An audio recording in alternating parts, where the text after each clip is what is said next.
السلام علیکم دوستو، ہم آپ کے لیے ایک بہت ہی پیارا بیان لے کر حاضر ہوئے ہیں جس کا عنوان ہے یتیم بچوں کی عید کیسے بنوائیں، جس کو بیان فرما رہے ہیں قاری حنیم ملتانی صاحب۔ آئیے چلتے ہیں بیان کی طرف، توجہ سے سنو۔ 26ویں سپارے کی پہلی سورت کی چند آیات ہیں۔ خداوند کریم نے ان آیات میں ایک گروہ کی، ایک طبقے کی، ایک جماعت کی، ایک نوع کے لوگوں کی تعریف فرمائی، یعنی اندازہ لگاؤ وہ کتنا متبرک گروہ ہوگا جس کی خود خدا تعریف کرے، وہ کتنے خوش نصیب لوگ ہوں گے کہ جن کی تعریف احکم الحاکمین اپنے کلام میں فرمائے، کتنے مقدروں والے وہ جوان ہوں گے، کتنے اللہ کے قریب ہوں گے، کیا کیا ان کی صفتیں ہوں گی، کیا ان کے عادات و اخلاق ہوں گے، کس طرح کی ان کی زندگی ہوگی جس زندگی پر اللہ تبارک و تعالی فخر فرماتے ہیں۔ حدیث میں آتا ہے، ارشاد ہے مدنی کریم صلی اللہ علیہ وسلم کا کہ بعض لوگ اللہ کی زمین پہ چلتے ہیں، بعض لوگ اللہ کی زمین پہ چلتے ہیں اور زمین اللہ سے یہ اجازت مانگتی ہے، پروردگار اگر اجازت ہو میں اس کو نگل جاؤں، میں نہیں چاہتی کہ اس کے منحوس قدم مجھ پہ پڑتے رہیں، اجازت ملے میں اس کو لقمہ بنا کر کے نگل جاؤں، اس کو زمین کی تہ میں لے آؤں۔ اور ایک اور ارشاد ہے حضور کریم صلی اللہ علیہ وسلم کا، یوں فرمایا کہ جب قوم کے اندر تین چیزیں ہو جائیں، جب کسی قوم میں تین عادتیں، تین خصلتیں، تین برائیاں پیدا ہو جائیں تو سرکار مدینہ صلی اللہ علیہ وسلم نے فرمایا وہ قوم پھر زمین کے اوپر بسنے کے لائق نہیں رہتی، اس قوم کو زمین کے اندر غرق ہو جانا چاہیے۔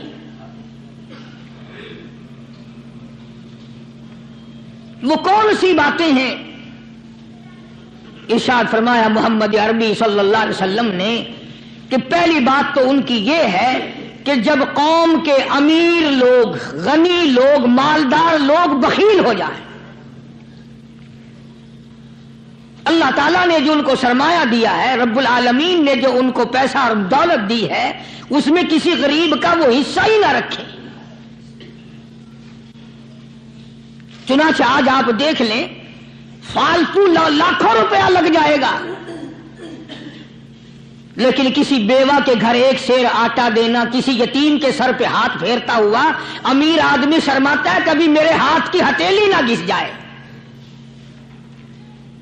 حالانکہ ارشاد فرمایا مدنی کریم صلی اللہ تعالی علیہ وسلم نے بعد وقت ایسا قبولیت کا ہوتا ہے جو آدمی یتیم کے سر پہ ہاتھ پھیر دے محبت کے ساتھ، یہ بچہ یتیم ہے، اس کا لاڈ اجڑ گیا، اس کا مان اجڑ گیا، اس کا ابا رخصت ہو گیا، اس کو گود میں بٹھا کر پوچھنے والا چلا گیا بیٹا تو کیا چیز کھاوے گا؟ حضور کریم صلی اللہ تعالی علیہ وسلم نے فرمایا جب یتیم کے سر پہ آدمی محبت کے ساتھ، شفقت کے ساتھ ہاتھ پھیرتا ہے، اللہ پاک یوں فرماتے ہیں مجھے اپنی کبریائی کی قسم جتنے بال اس کے ہاتھ کے نیچے آ جاتے ہیں اتنی نیکیاں ہاتھ پھیرنے والے کے نام اعمال میں لکھ دی جاتی ہے۔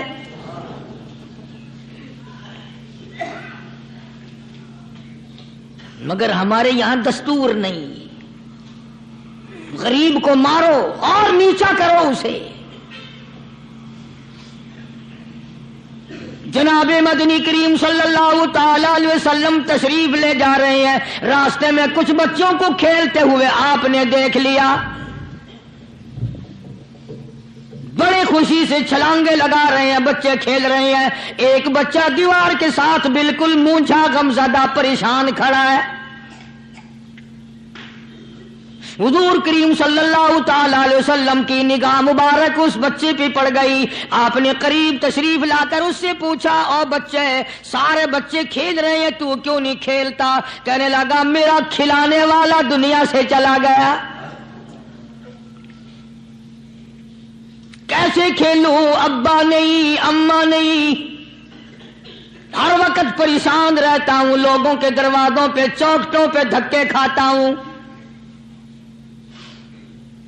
آپ مدنی کریم صلی اللہ تعالی علیہ وسلم نے رحمت والے ہاتھ سے اس یتیم کی انگلی پکڑی اور اپنی ساتھ پیار کرتے ہوئے تشریف لے آئے۔ فرمایا جناب عائشہ صدیقہ رضی اللہ تعالی عنہا سے، اللہ والی آج اللہ پاک نے تجھے بڑی غنیمت بخشی ہے، بڑی دولت دی ہے، عید کا دن ہے، میں عید کی نماز کے لیے جا رہا تھا، بچے سارے خوشیاں منا رہے تھے، یہ بچہ دیکھا میں نے بڑا غم زدہ کھڑا تھا، بڑا پریشان کھڑا تھا، اب میں نے اس سے پوچھا آج عید کا دن ہے تو خوشی کیوں نہیں مناتا؟ بچہ نے جواب دیا میری خوشی منانے والے دونوں ہی چلے گئے۔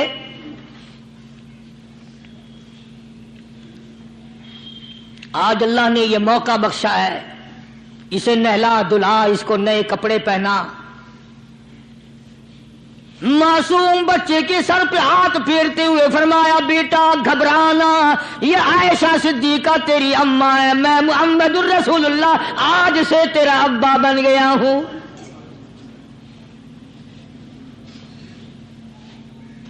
نلایا دلایا، کھلایا پلایا، ہنسایا، اسے بلایا ساتھ لے کر۔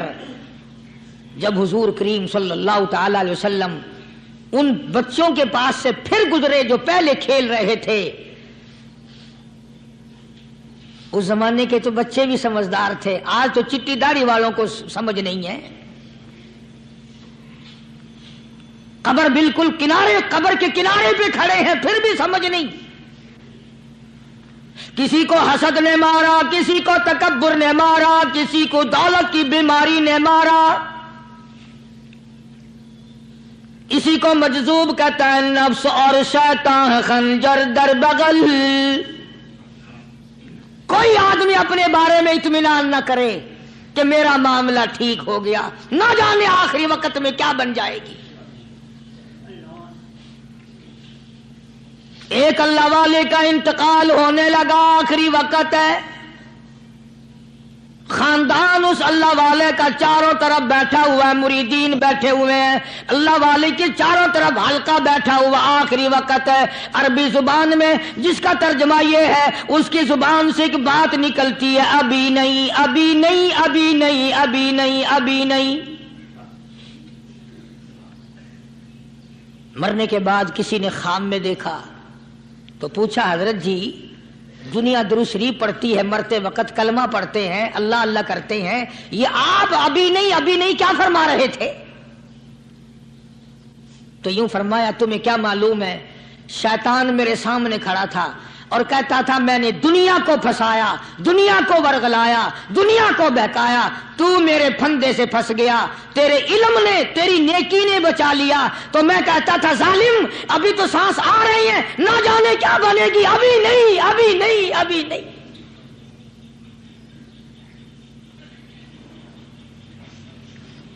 اسی کو مجذوب کہتا ہے، کیا معلوم کیا بن جائے گا، کس حال میں دم نکلے گا، رات کو کیا ہو جائے گا، دن کو کیا بن جائے گا؟ فرمایا نفس اور شیطان ہے خنجر در بغل، نفس اور شیطان ہے خنجر در بغل، وار ہونے کو ہے اے غافل سنبھل۔ آیا دشمن کا وار، 4 نمازیں پڑھی باقی ساری دنیا کافر نظر آنے لگ جاتی ہے، میں نمازی ہوں یہ سارے بے ایمان پھرتے ہیں۔ شیطان پیدا کرتا ہے یہ چیزیں۔ اگر اللہ نام پہ تھوڑی سی کبھی خیرات کر دی تو بہانے لوگوں کے سامنے ذکر ہو رہا ہے، اجی آج کل تو ہمارے کاروبار نہیں، ورنہ انشاءاللہ فلاں مسجد جو ہے نا یہ ہم نے بنائی تھی، بہانے بتانا۔ اسی لیے مجذوب کہتا ہے گھبرایا نہ کر اور اپنے آپ کو اطمینان نہ دلایا کر، کہتا نفس اور شیطان ہے خنجر در بغل، وار ہونے کو ہے اے غافل سنبھل۔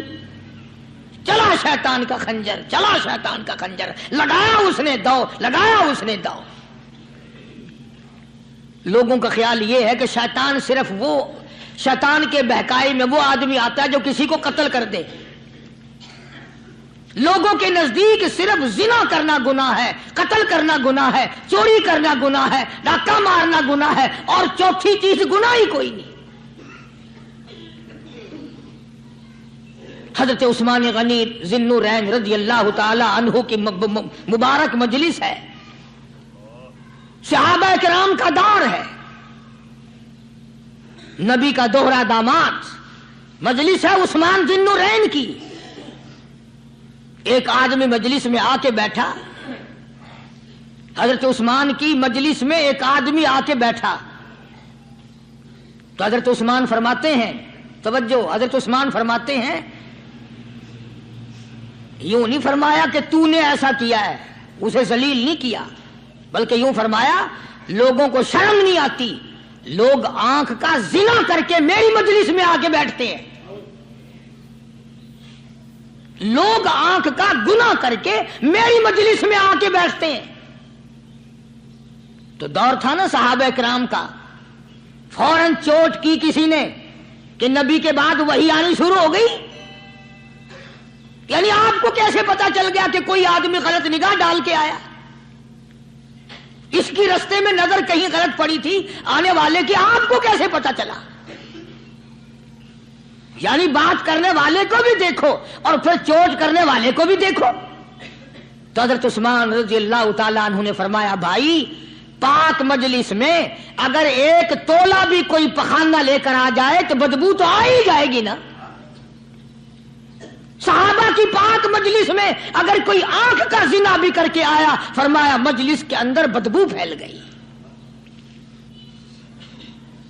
تو اللہ والوں کی مجلسیں اور اللہ والوں کی رفاقت ایک بہت بڑی چیز تھی، کبھی لوگ حاصل کیا کرتے تھے، اب تو ہر آدمی پیر ہے، ہر آدمی لیڈر ہے، ہر آدمی چودھری ہے، ہر آدمی بڑا بنا ہوا ہے، چھوٹا ہم میں کوئی ہے ہی نہیں۔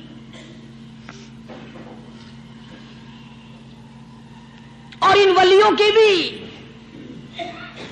الگ الگ بچاروں کی رمزیں ہوتی ہیں۔ علماء کرام نے لکھا ہے، حضرت خواجہ باقی باللہ رحمت اللہ علیہ دلی میں مزار ہے، بہت بڑے بزرگ گزرے ہیں۔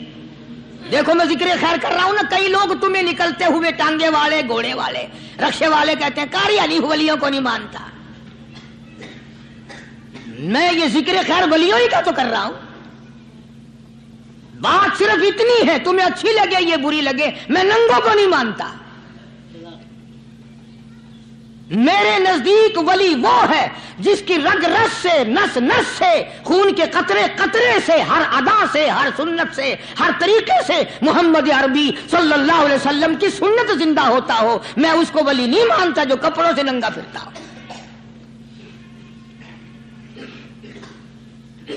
خواجہ باقی باللہ رحمت اللہ علیہ کو بھٹیارے نے دیکھا، ایک تباہی تندور والا، حضرت خواجہ صاحب کو دیکھا کہ جامع مسجد دلی کے پیڑیوں پہ، سیڑھی پہ کبھی چڑھتے ہیں، کبھی اترتے ہیں، کبھی چڑھتے ہیں، کبھی اترتے ہیں، پریشانی کا عالم۔ تو تباہی تو ضرور تھا، بٹیارہ تو تھا، مگر تھا تو دلی کا۔ وہ سمجھ گیا کہ حضرت کو کوئی پریشانی ہے، پہنچا اور جا کے کہنے لگا، حضرت کیا بات ہے، آج رات کافی گزر گئی ہے، آرام فرماؤ، کبھی چڑھتے ہو کبھی اترتے ہو، پریشانی کیا پریشانی ہے؟ فرمایا 4 مہمان ہیں، کھانا کھلانا ہے، میرے پلے کچھ نہیں۔ اندازہ لگاؤ، ابھی ابھی ولی یہ کہہ رہا کہ میرے پلے دھیلا دمڑی کچھ نہیں، 4 مہمان ہیں، شرمندہ ہوں ان کو کھانا کھلانے کے لیے۔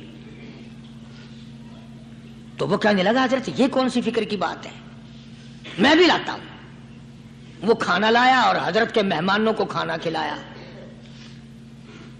کھانا کھا لیا، فارغ ہو گئے۔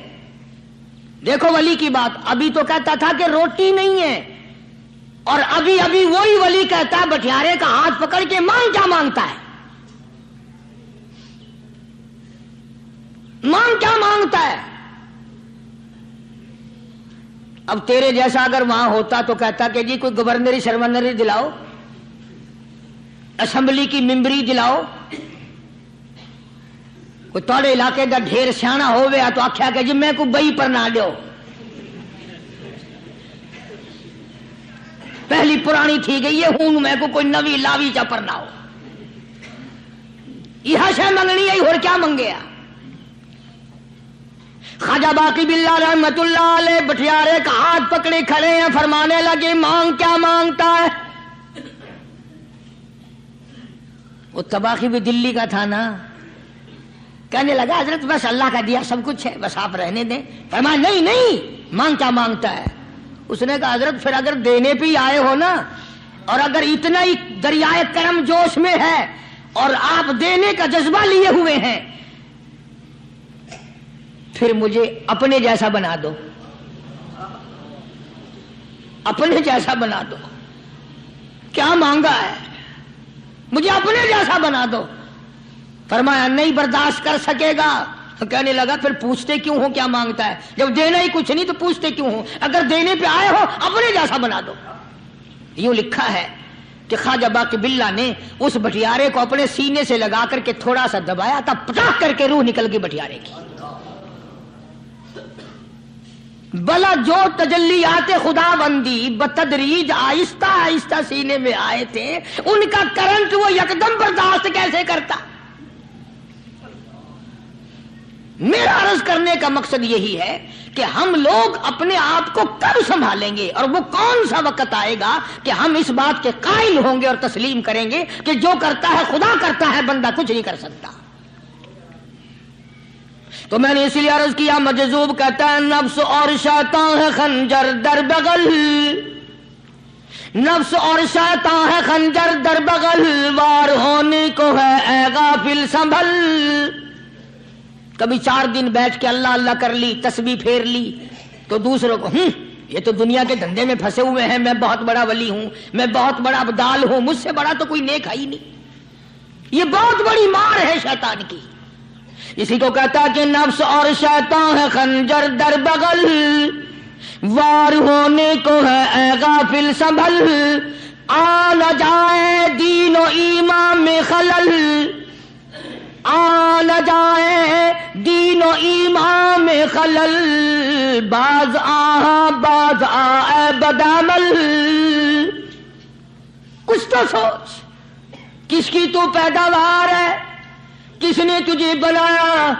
کس نے تجھے یہ آنکھیں دی؟ کس نے یہ لب دیے؟ کس نے یہ دل دیا؟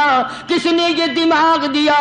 کس نے یہ شعور بخشا؟ کس نے یہ ساری چیزیں عطا فرمائی؟ اللہ پاک کی ذات فرماتی ہے، او لوگو مجھے بھی بڑا دکھ لگتا ہے، مجھے بھی بڑا صدمہ ہوتا ہے، میرا قہر جوش میں آ جاتا ہے جب پیاری شکل بناؤں میں، پیاری صورت بنائی میں نے، پیارا ماتھا سونی شکل بنائی میں نے، جب میری چوکھٹ کے سوا دوسروں کے دروازے پہ جا کے تو ماتھا رکھتا ہے، فرمایا میرا قہر جوش میں آتا ہے تجھے برباد کر دوں۔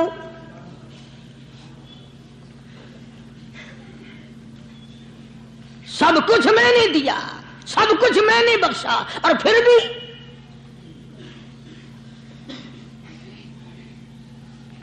شاہ عبد القدوس گنگوہی رحمت اللہ علیہ بہت بڑے بزرگوں میں سے گزرے ہیں، بہت بڑے اللہ والے تھے۔ ایک راستے سے گزر رہے ہیں، مریدین ساتھ ہیں، حلقہ ساتھ ہے، راستے میں ایک گندگی کا ڈھیر پڑا ہوا تھا، بدبو آ رہی تھی، تو شاہ عبد القدوس نے اپنے حلقے اثر کے لوگوں سے اور مریدوں سے کہا ٹھہر جاؤ۔ حالانکہ لوگ ناک پہ کپڑا رکھ کر جلدی گزرنا چاہتے تھے، بدبو سے بچنے کے لیے تیز رفتار وہاں سے گزرنا چاہتے تھے، مگر شیخ کے کہنے پر کھڑے ہو گئے۔ شکر ہے تم نہ تم جیسے وہاں مرید بھی نہیں تھے، ورنہ کہتے کہ اے پھٹ گیا شیخ ہے نو تو پتہ ہی نہیں لگتا برائی دا چنگائی دا، گندگی دے پہ کولساں کو کھڑائی کھڑے۔ شاہ عبد القدوس رحمت اللہ علیہ گنگوئی رحمت اللہ علیہ نے فرمایا او لوگو، یہ گندگی، یہ پخانہ، یہ افولت والی چیز تمہیں ایک سبق دے رہی ہے۔ وہ بڑے حیران ہوئے کہ گندگی سبق دے رہی ہے کہ ہاں یہ بدبو کا ٹھکانہ یہ سبق دے رہا ہے کہ ہاں یہ ایک سبق تمہیں پڑھا رہا ہے۔ اور وہ کیا؟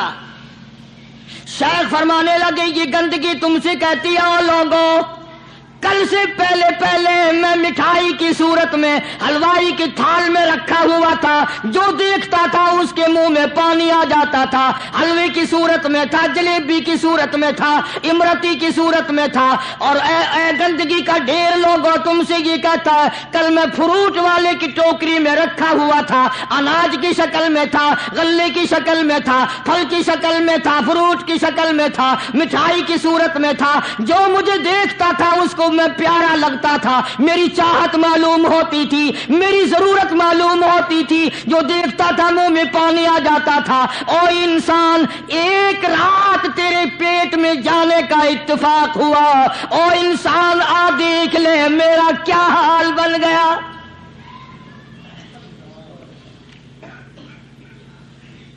ایک رات تیری صحبت میں رہا ہوں، ایک رات تیرے اندر ٹھہرنے کا اتفاق ہوا، دیکھ میرا کیا حال بن گیا۔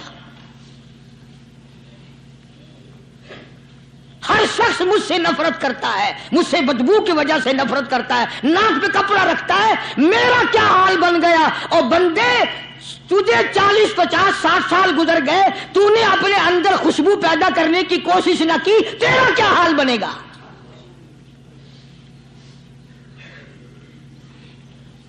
سارے لوگ حیران ہوئے کہ شیخ نے کیا بات فرمائی۔ حضرت شبلی رحمت اللہ علیہ بہت بڑے بزرگان دین میں سے گزرے ہیں، اپنے ساتھیوں مریدوں کے ساتھ چل رہے ہیں، چلتے چلتے کہ جیل خانے کے آگے سے گزرے، وہاں کسی ڈاکو کی لاش لٹکی ہوئی تھی، ایسی لاش کہ جس کے دونوں پیر نہیں، دونوں ہاتھ نہیں، گردن نہیں، ایسی لاش لٹکی ہوئی ہے، اس کے دونوں پیر بھی نہیں، دونوں ہاتھ بھی نہیں، سر بھی نہیں۔ تو حضرت شبلی رحمت اللہ علیہ نے جا کر اس لاش کو، جس کے پیر ہاتھ نہ تھے، گردن نہ تھی، بوسا دیا، چوما اسے۔ تو سارے مرید کہنے لگے حضرت جی یہ کسی ولی کی لاش تو ہے نہیں، یہ تو سراسر نظر آتی ہے کسی بدماش کی ہے، ہاتھ بھی کٹ گئے، پیر بھی کٹ گئے، گردن کٹا بیٹھا۔ تو حضرت شبلی رحمت اللہ علیہ فرمانے لگے کہ میں نے اس کو بوسا اس لیے دیا کہ اس نے مجھے ایک سبق دیا ہے، اس لاش نے مجھے ایک سبق دیا، اور وہ یہ کہ وہ اسلام کا زمانہ تھا کہ اس نے ایک دفعہ چوری کی، ایک ہاتھ کٹ گیا، پھر چوری کی، دوسرا ہاتھ کٹ گیا، پھر چوری کی، ایک پیر کٹ گیا، پھر چوری کی، دوسرا پیر کٹ گیا، پھر چوری کی، گردن کٹا دی۔ اس نے مجھے یہ سبق دیا، شبلی مجھے چوری سے پیار تھا، سارا کچھ کٹا بیٹھا مگر بعد نہ آیا، تجھے تیرے رب سے پیار ہے، قیمہ بنوا لینا مگر چھوڑنا نہیں۔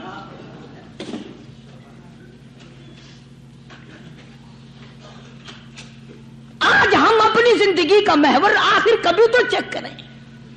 نوجوانوں، پڑھنے والوں، سوچو تو صحیح کہ ہماری سمت کدھر کو ہے، ہمارا رخ کدھر کو ہے، سوچ ہماری کیا ہے اور رفتار ہماری کیا ہے، اور ہم جا کس طرف کو رہے ہیں۔ اسی کو مجذوب کہتا کہ قدم سوئے مرکز، نظر سوئے دنیا، قدم سوئے مرکز، نظر سوئے دنیا، کدھر جا رہے ہو کدھر دیکھتے ہو۔ روزانہ قدم بقدم قبر کے قریب ہو رہے ہیں، قبر کے نزدیک آ رہے ہیں، ایک ایک قدم ہمارا آگے سے آگے، آگے سے آگے بڑھ رہا ہے، اور نظر ہماری اوپر اوپر چلی جا رہی ہے، اس سے بڑا بن جاؤں، اس سے بڑا بن جاؤں، اس سے بڑا بن جاؤں۔ حضرت شیخ عطار فرید الدین رحمت اللہ علیہ بہت بڑے بزرگان دین میں سے گزرے ہیں، اسی بات کو نقشہ کرتے ہوئے فرماتے ہیں کہ مرد راہ راہ بوریا قالین بود، مرد راہ راہ بوریا قالین بود، زاں کے خستش عاقبت بالین بود۔ اللہ والے کے لیے یہ چٹائی، یہ کھجور کی چٹائی، قالین ہے، غلیچہ ہے، صوفہ سٹا ہے، یہی تخت شہنشاہی ہے۔ کیوں؟ اس لیے کہ آخر کار سرانہ جو ہے وہ کچی مٹی کا بننا ہے۔ اور شیخ نے بڑی عجیب بات کہی آگے چل کر، کہتا ہے کہ خرقہ پشمینہ را بردوش کن، خرقہ پشمینہ را بردوش کن، شربت ادنا مرادی نوش کن۔ پرانی گدڑی پرانا کپڑا جو ہے تو اس کو اپنے لیے غنیمت جان، نہ جانے نوا کپڑا آیا نہیں اور تیری زندگی کو فنا ہو جائے۔ یہی نظر تھی ان حضرات کی۔ جناب ابو بکر صدیق سبقت رضی اللہ تعالی عنہ خلیفہ بلا فصل ہیں، امیر المؤمنین ہیں، مدنی کریم صلی اللہ تعالی وسلم کے جانشین ہیں، حضور کے سسر ہیں۔ آخری وقت ہے جناب ابو بکر صدیق رضی اللہ تعالی عنہ کا، بالکل آخری وقت ہے۔ چنانچہ حضرت عائشہ صدیقہ رضی اللہ تعالی عنہا کے ہاتھ میں صدیق اکبر نے ایک کپڑا دیکھا، ایک نیا کپڑا دیکھا تو فرمایا بیٹی عائشہ یہ کیا ہے؟ فرمانے لگی ابا میں نے کفن کا کپڑا منگوا لیا، نہ معلوم کس وقت ضرورت پیش آ جائے گی، نہ جانے کس وقت کام آ جائے گا، یعنی آپ کا وقت ہمیں قریب معلوم ہوتا ہے۔ جناب ابو بکر صدیق رضی اللہ تعالیٰ عنہ نے فرمایا عائشہ ہرگز اجازت نہیں، مجھے نیا کفن پہنانے کی کوئی ضرورت نہیں، مجھے نیا کفن دینے کی کوئی ضرورت نہیں، میری طرف سے قطعی تجھے اجازت نہیں۔ عرض کرنے لگی ابا جان اب تو میں نے منگوا لیا، اب تو میں نے خرید لیا، اسی ارادے سے خریدا ہے، اسی ارادے سے منگوایا ہے، آپ اجازت دے دیں۔ رونے لگے، فرمایا عائشہ ہوئی تو ام المومنین میں سے ہے، تو نبی پاک صلی اللہ علیہ وسلم کی گھر والی ہے، اور تیری جھولی میں قرآن اترتا تھا، تیری جھولی میں حضور کی وفات ہوئی ہے، تیرے حجرے میں وفات ہوئی ہے، تیری گود میں حضرت کی وفات ہوئی ہے، تو بتا کہ کالی کملی والے صلی اللہ علیہ وسلم کا لباس کیسا تھا؟ آج اس چٹخ پٹخ نے تباہی پھیر دی، اور تو بعد آؤ نہ تباہی پھیرو۔ ہر روز نئے سوٹ نئے کپڑے اور اگلی جہان کی تیاری قطعی نہیں۔ بڑی عجیب بات کہی کسی نے، کہتا منہ دیکھ لیا آئینے میں، شیشہ دیکھتی ہیں نا عورتیں، آج کل نوجوان عورتوں سے بھی زیادہ شیشہ بار بار دیکھتے ہیں۔ کہتا منہ دیکھ لیا آئینے میں، منہ دیکھ لیا آئینے میں، اور داغ نہ دیکھا سینے میں، منہ دیکھ لیا آئینے میں اور داغ نہ دیکھا سینے میں، کیا خوب لگا دل جینے میں، کیا خوب لگا دل جینے میں، مرنے کو مسلمان بھول گئے۔ اور لوگوں کبھی تو سوچ لیا کر، آج چہرے کی صفائی ہے، کپڑے کی صفائی ہے، بدن کی صفائی ہے، بالوں کی صفائی ہے، مگر دل پلیتی سے بھرا پڑا ہے۔ اس میں صفائی کب آئے گی؟ وہ کون سا وقت ہوگا کہ تیرا دل شرک سے پاک ہوگا، بدعت سے پاک ہوگا، محمد عربی صلی اللہ علیہ وسلم کی بغاوت سے تیرا دل پاک ہوگا، اور تجھے شرم نہ آئے گی یہ منہ لے کر آقا کے دربار میں تو شفاعت کے لیے جائے گا۔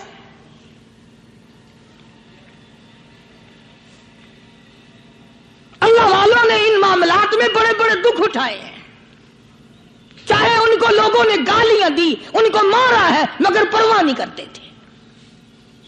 حضرت مولانا محمد قاسم صاحب نانوتوی رحمت اللہ تعالی علیہ بانی دارالعلوم دیوبند پڑھا رہے تھے حدیث پاک۔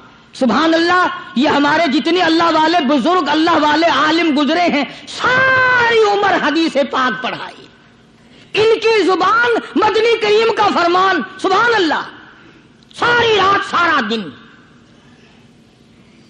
کسی نے 50 برس، کسی نے 40 برس، کسی نے 60 برس، کسی نے 30 برس، رات دن قال قال رسول اللہ صلی اللہ علیہ وسلم، ہر وقت۔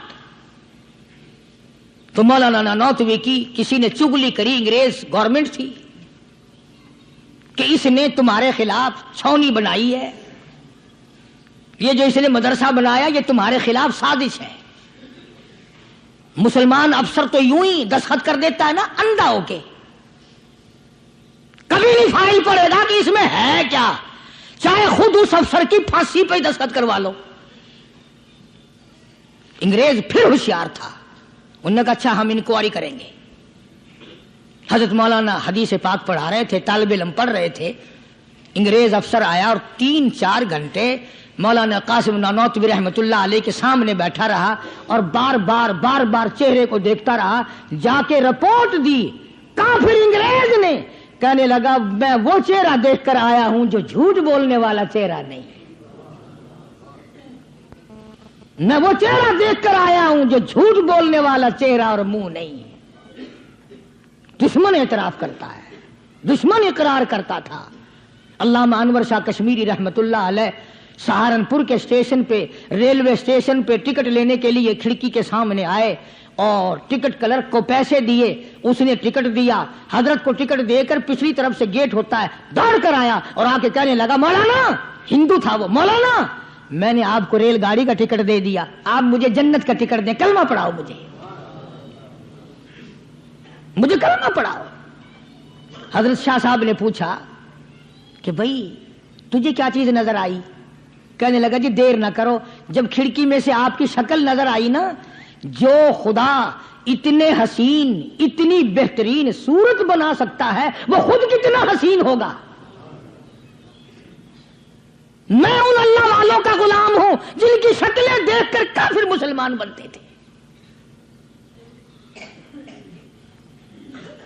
اور جن کو تم شاہ صاحب کرتے پھرتے ہو، کبھی نظر جما کے ذرا چہرہ تو دیکھا کرو۔ سبحان اللہ، کوئی چیز انشاءاللہ نظر نہیں آئے گی۔ تو میں عرض کر رہا تھا کہ اللہ والے کبھی بھی غلط راستہ کسی کو نہیں دکھایا کرتے، اور وہ اندر کی بیماریوں کا علاج کرتے ہیں، اندر کی بیماریوں کا۔ سرتاج الاولیاء حضرت مولانا احمد علی صاحب لاہوری سب قید رحمت اللہ علیہ، اللہ اللہ اتنے جلیل القدر ولی تھے۔ علماء نے یوں لکھا ہے کہ پوری امت میں سے 2 آدمیوں کی قبر سے جنت کی خوشبو آئی، پوری امت میں سے، ایک امام بخاری اور ایک مولانا احمد علی لاہوری رحمہ اللہ، قبر کی مٹی سے جنت کی خوشبو۔ تو کیوں نہیں ہم ان لوگوں کی تابع داری کرتے، اور کیوں نہیں ہم اپنے حلقے اثر میں ایسے بزرگوں کا طریقہ کار لاتے جو ہمیں سیدھا منزل مقصود تک لے جائے۔ اسی کو کہتا ہے کہ مسلک سنت پہ ایسا لکھ چلا جا بے دھڑک، مسلک سنت پہ ایسا لکھ چلا جا بے دھڑک، جنت الفردوس کو سیدھی گئی ہے یہ سڑک۔ تو جناب ابو بکر صدیق رضی اللہ تعالی عنہ نے حضرت عائشہ سے بار بار فرمایا کہ نیا کفن ڈالنے کی مجھ پہ ہرگز اجازت نہیں۔ اور جب جناب رسول کریم سب کہہ دو صلی اللہ علیہ وسلم کے بارے میں حضرت صدیق اکبر رضی اللہ تعالیٰ عنہ نے جناب عائشہ صدیقہ رضی اللہ تعالیٰ عنہ سے پوچھا کہ حضور کا کیا لباس تھا اور حضور کے کیسے کپڑے تھے، تو حضرت عائشہ رونے لگی، اور جب بتایا تو حضرت عائشہ کو فرمایا بیٹی یہ نیا کفن جو تو نے منگا لیا ہے، اس کا کفن پہن کر قبر میں جانے سے کوئی فائدہ نہیں، وہاں نئے کپڑے کا لحاظ نہیں، وہاں خوبصورت کپڑے کا لحاظ نہیں، وہاں اچھے کپڑے کا لحاظ نہیں، وہاں تو اعمال دیکھے جائیں گے، وہاں تو اعمال کی ضرورت ہے، کپڑوں کو کوئی نہیں دیکھتا وہاں۔ جانشین پیغمبر فرماتے ہیں عائشہ یہ کپڑا سنبھال کر رکھ لے، مدینے کی کسی بیوہ کا دوپٹہ بن جائے گا، کوئی پردہ کر لے گی، مدینے کی کسی یتیم کا کرتا بن جائے گا، میں کل نیا کفن لے کر جاؤں مجھے کیا فائدہ ہوگا؟ دعا کر کہ میں اپنے محبوب حضور کریم صلی اللہ علیہ وسلم کے دربار میں جب جاؤں تو مجھے شرمندگی اٹھانی نہ پڑے۔ چنانچہ حضرت ابو بکر صدیق رضی اللہ تعالی عنہ کو وہ کفن نیا نہیں دیا گیا۔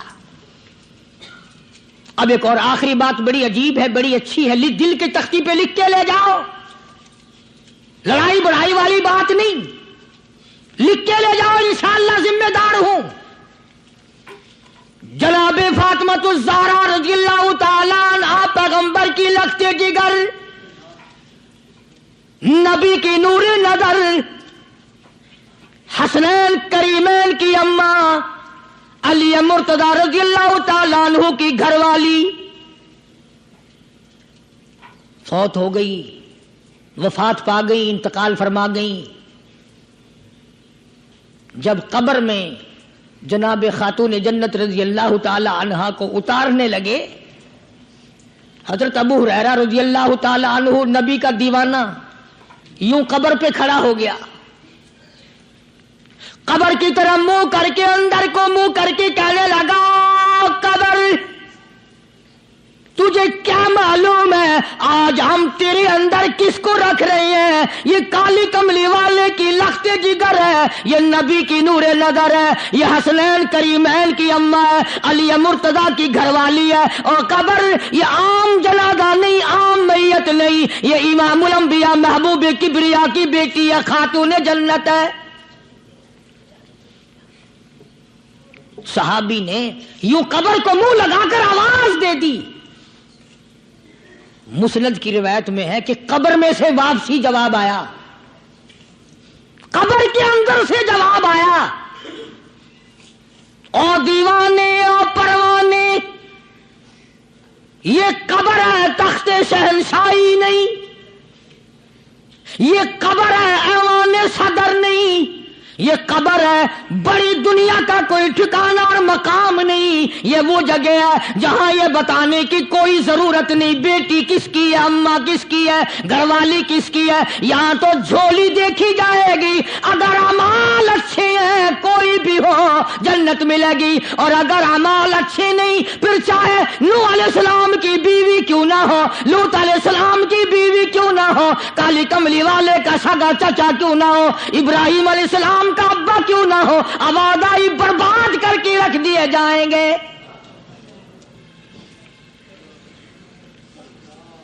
یہ تو عمل کی جگہ ہے، عمل کی۔ یہاں نہ اس بات کا لحاظ ہے کہ کپڑے کیسے ہیں، نہ اس بات کا لحاظ ہے کہ لباس کیسا ہے، نہ اس بات کا لحاظ ہے کہ یہ جھونپڑی سے جنازہ اٹھا ہے یا بنگلے سے، نہ اس بات کا لحاظ ہے کہ یہ جنازہ کوٹھی سے نکلا یا جھونپڑی سے نکلا ہے۔ یہاں تو ایمان دیکھا جائے گا، یہاں تو اعمال کی جھولی دیکھی جائے گی، ورنہ اور کوئی صورت یہاں پہ نہیں ہے۔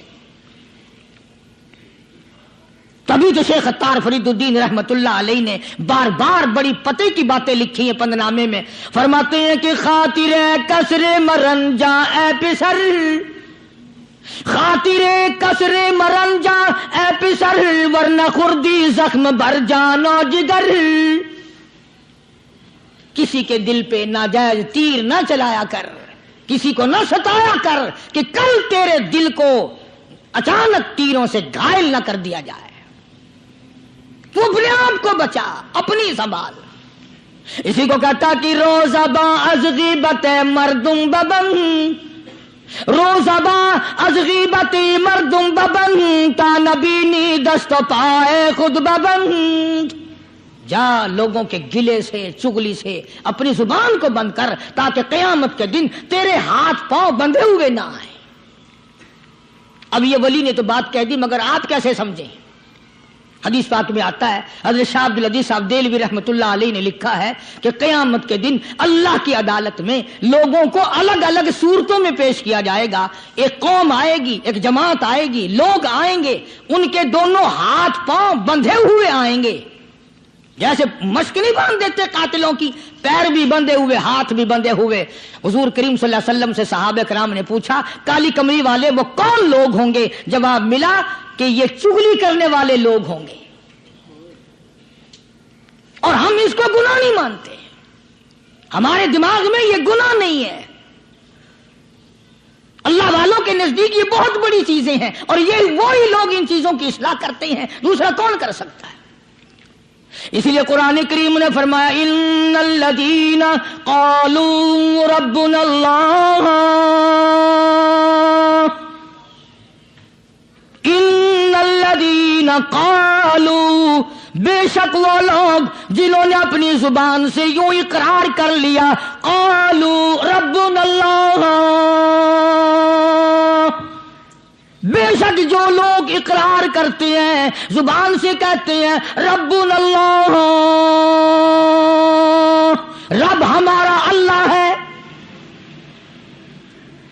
رزق دینے والا وہی، اولاد دینے والا وہی، نفع منافع دینے والا وہی، خسارہ دینے والا وہی، فقیر کو تخت شہنشاہی پہ بٹھا دینے والا وہی، اور بادشاہ کو اٹھا کر تخت سے نیچے پھینک دینے والا وہی، اور کوئی ہی نہیں۔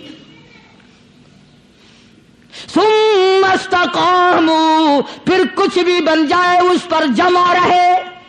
اللہ اللہ اللہ، امام احمد بن حنبل رحمت اللہ علیہ، اتنا بڑا زبردست امام، متقی، پرہیزگار، اللہ والا، پوری دنیا ڈر کی ماری ایک طرف، اور ایک اکیلا امام احمد بن حنبل ایک طرف،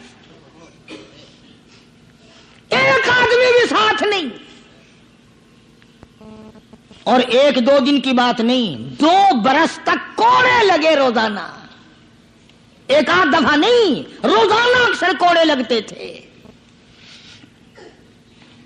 ایک دن خلق قرآن پر بات تھی، آپ لوگ یہ مسئلہ سمجھ نہیں سکتے، چھیڑنا ہی نہیں چاہیے۔ امام کہتے تھے کہ اللہ خالق ہے، اس کا کلام بھی نرالا ہے، یہ مخلوق نہیں ہے۔ چنانچہ احمد بن حنبل رحمت اللہ علیہ کو پکڑ کے لائے، پیروں میں رسے، ہاتھوں میں رسے بندھے ہوئے ہیں، جلاد 9 جلاد پوری قوت سے ایک ایک وقت میں درے مارا کرتے تھے، 9 جلاد۔ پہلا کوڑا جو لگا، فرمایا بسم اللہ،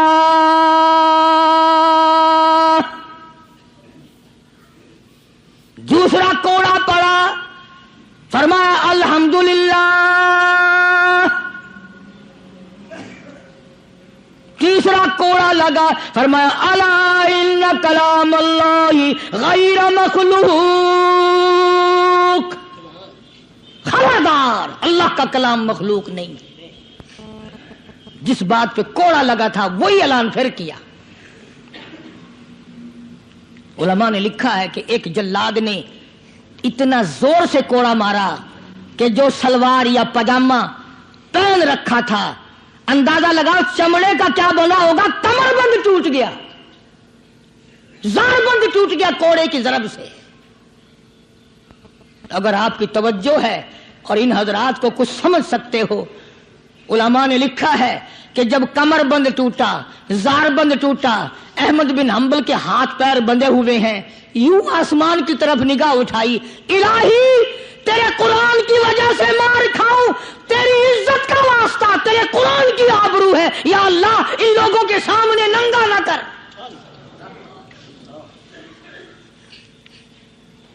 میرے ہاتھ بندھے ہوئے ہیں، میرے پیر بندھے ہوئے ہیں، میں نے چوری نہیں کی، میں نے ڈاکہ نہیں مارا، میں نے قتل نہیں کیا، میں تیرے قرآن کے پیچھے مار کھا رہا ہوں، الہی میری آبرو تیرے قرآن کی آبرو، تیرے قرآن کی آبرو تیری آبرو۔ علماء نے لکھا ہے کہ وہیں ایک ہاتھ نمودار ہوا، ایک ہاتھ پیدا ہوا، اور سکنٹ کے اندر دونوں سرے زارمند کمر بند کے پکڑ کر گرا لگا دی۔ وہی ایک ہاتھ پیدا ہوا، اور اس ہاتھ نے صرف ہاتھ دکھائی دیا، گرا لگا دی۔ احمد بن حنبل رحمت اللہ علیہ سے کسی نے دوسرے وقت میں بڑا اصرار مجبور کر کے پوچھا کہ احمد بن حنبل یہ ہاتھ کس کا ہو سکتا ہے جو ہاتھ آیا تھا، کوئی پہچان ہے؟ امام صاحب نے فرمایا ہاں، جناب رسول اللہ صلی اللہ علیہ وسلم کا دست مبارک تھا۔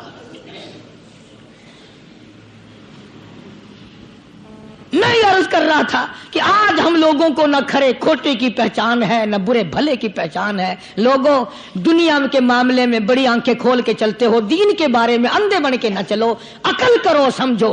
اس لیے قرآن نے فیصلہ کر دیا، ان الذین قالوا ربنا اللہ ثم استقاموا فلا خوف علیہم ولا هم يحزنون اولئک اصحاب الجنۃ خالدین فیہا جزاء بما کانوا یعملون۔ یہی لوگ جنتی ہیں، اللہ فرماتے ہیں میں ان کے اعمال کے بدلے ان کو بڑے اچھے اچھے عطا کروں گا۔ یہ تھا ان آیتوں کا حاصل اور ترجمہ جو میں نے ذکر کر دیا۔ اللہ تبارک و تعالی ہم سب کو اللہ والوں کی مجلس نصیب فرمائے، اللہ والوں کی باتیں نصیب فرمائے، ان پہ عمل کرنے کی توفیق عطا فرمائے۔ وآخر دعوانا ان الحمدللہ رب العالمین۔ دو اعلان سن لیجئے دعا سے پہلے۔ ابھی نماز جمعہ کے بعد وقت کے بہت بڑے عالم، شیخ الحدیث، جنہوں نے ساری زندگی مدنی کریم صلی اللہ علیہ وسلم کی حدیث پاک پڑھانے میں گزار دی، جناب مفتی عبداللہ صاحب رحمۃ اللہ علیہ کا انتقال ہو گیا۔ خیر المدارس میں 4 سوا 4 بجے خیر المدارس میں جنازہ ہوگا۔ تمام حضرات شرکت فرما کر ثواب دارین حاصل کریں۔ مفتی عبداللہ صاحب بہت بڑی عظیم شخصیت تھی، بہت اللہ والے تھے، ساری عمر دینی مشغلہ رہا، دین کی تعلیم دی، مکہ مکرمہ میں جا کر کے پڑھا رہے تھے، تکلیف ہوئی واپس تشریف لے آئے، آج رات ان کا انتقال ہو گیا، انا للہ و انا الیہ راجعون۔ دوسرا اعلان یہ ہے، کل شام کو انشاءاللہ ڈبل پھاٹک کی طرف چوک لیاقت آباد کے پاس مدرسہ حقانیہ میں سیرت النبی صلی اللہ علیہ وسلم کے نام عنوان پر جلسہ ہوگا، میں وہاں جاؤں گا، انشاءاللہ بیان ہوگا۔